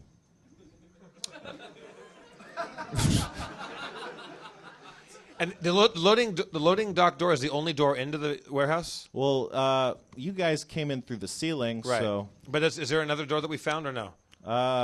Not one that I'm aware of. All right. So I'm sure... That's the only door. I'll go down the chimney. And then I run up and I grapple up to the warehouse roof. All right. You do that. I astrally perceive. I go into a shamanic trance and I astrally project myself. And I project myself inside the warehouse to go into the room where those machines were and see, or just to check out the whole space. All right. You see about 6 bodies inside surrounded by machines and security devices. 6 bodies in the main room? In the room that you haven't entered yet. Okay. Guys, do I detect any magic, any spirits in there, or just regular human beings? Just humans. All right. Guys, we got 6 bodies inside that room. It's a little outside my jurisdiction.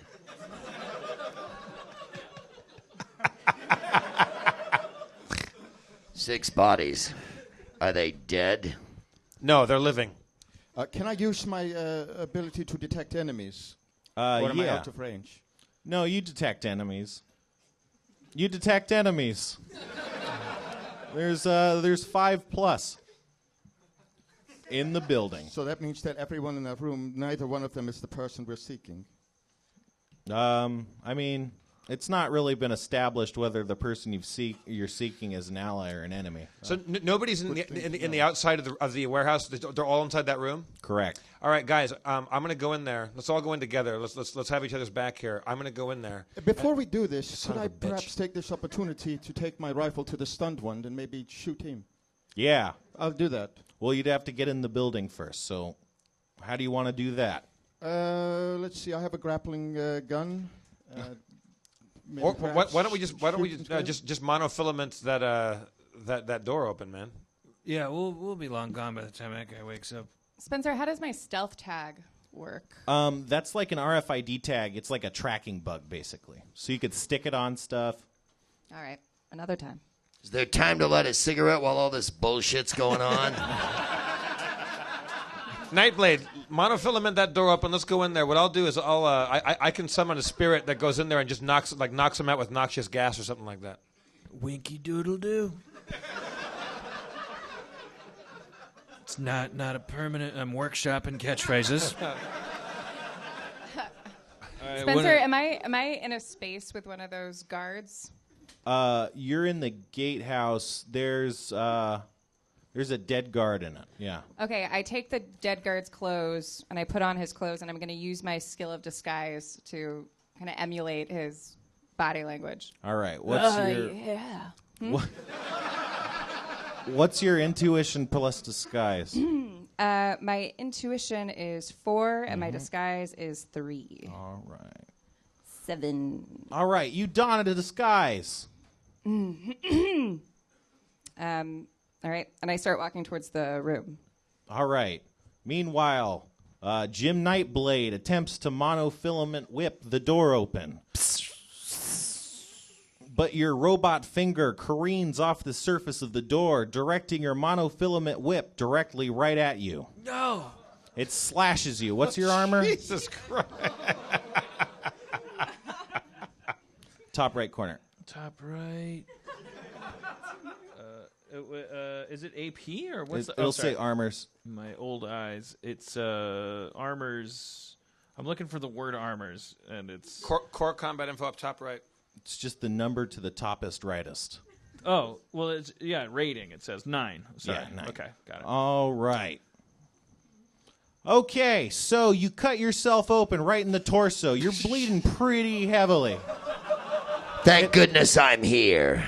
It sliced through your armor like butter. Let me fix that right up.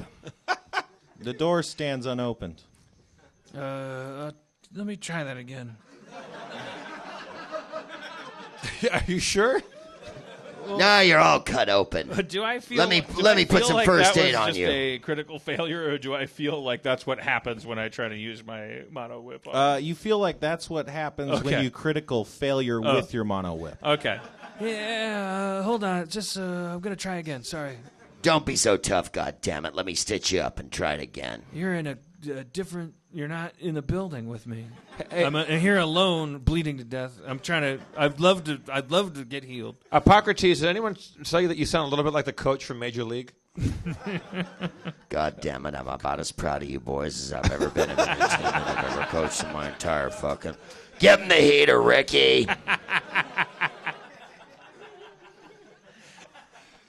Are you giving him first aid? He's bleeding. I'm in the warehouse. You guys are. I'm trying to give Well, you you're guys. outside. You're outside the warehouse. I'm with you outside the warehouse. You're trying to get into the warehouse. Yeah. I wanted to grapple up to the ceiling, come down through the grate that I came through earlier. Okay, and then what door were you cutting?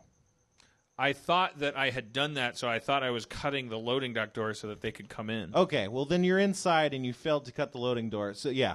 Okay, that's true. Try it again and let us in. Here we go again. Hickory dickory dock. All right. This time, despite your heavy wounds, you managed to cut a man-sized hole in the loading dock door. I jumped through. All right. Hippocrates, healed Nightblade. He's bleeding bad. You bet I will. Let me take out my first aid kit here. I've also got I can heal. It's best used after the first aid is applied. Is that the title of your book? It's a small pamphlet I've written. Also, you receive something from the Franklin Mint. It's a tiny gold coin. Just to let you know that I've been here. I've stitched up 1,000 fucking punks on the street. I can stitch you up too. Jesus, thank you so much. Oh, I'm afraid I'm going to have to take one of your kidneys. I'm a troll. I eat them after hours. I only got 2. I get 1, bro. Fist bump. No, you can't. You're too weak. Here, have some analgesic. You apply your first aid kit, and it seems to be taking quite effect. The bleeding stops completely, and you're all The name's Hippocrates. I go up to the door. Oh, we're inside now, right? Yeah. I go up to the door and I summon a spirit of air. I summon a. I fart. Jeff, if you have to fart. I fart. I summon a dog to blame it on. I summon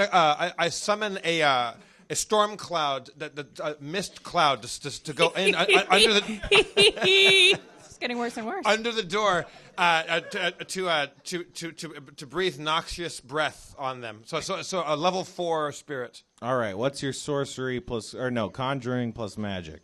Conjuring. You mean summoning? That. Where are you summoning? What did you have for breakfast? 11 is total. All right. And you said a 4? Oh, also I get +2 because it's a spirit of air, so it's 13. Okay. Awesome. You take serious drain. You take about 3 boxes of drain as you summon forth this powerful misty creature. It's there. Spirit, go into the door and knock out the and breathe noxious breath and knock them down. Okay.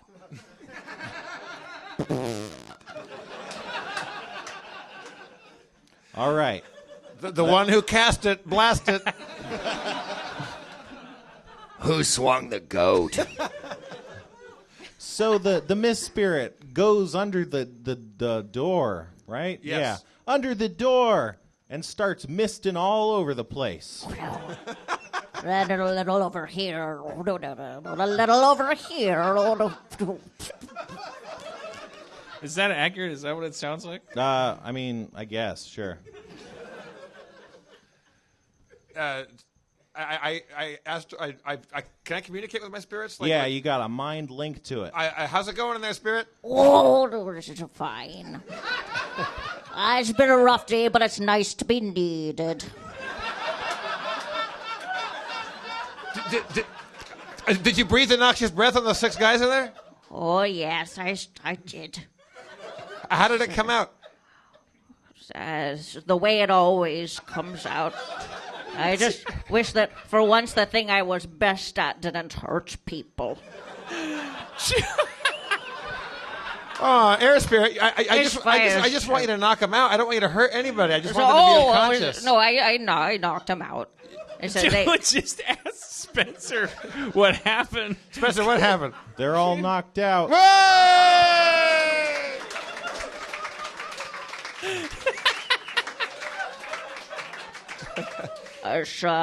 The wife is making soup later, and she always makes too much. Thank you, spirit.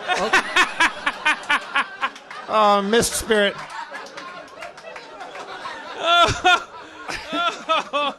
Oh. Thank you, Miss Spirit. You did good. What a show stealer that farting ghost was. You gotta cast that thing. Boy, I don't want to. Sorry, I don't want to. Yeah. I don't want to get too enthusiastic, but whoever dealt that thing really knew what it was doing. So let's kick the door down and go get these guys, and then we have to end the show. I mean, we started at 8:15. I'm just saying. Harks and alarms. Oh no! Am I in the wrong phase? Crossover. 'Tis I. The prancing unicorn with the wandering minstrel show. My golden hooves have heard that there is trouble in this land. Some 500 years hence. 'Tis I, Tylenol with codeine. Nightblade, you are surrounded by a noxious gas. Don't say anything. Let me sit upon your face. Codeine, kick that door down so we can get in. It will be done by the flaming balls of Kelly Ripa. Crash, crash, and I must away. For another adventure I will go on. I am not gay, and yet I make no case for it. Collop, collop, collop, collop.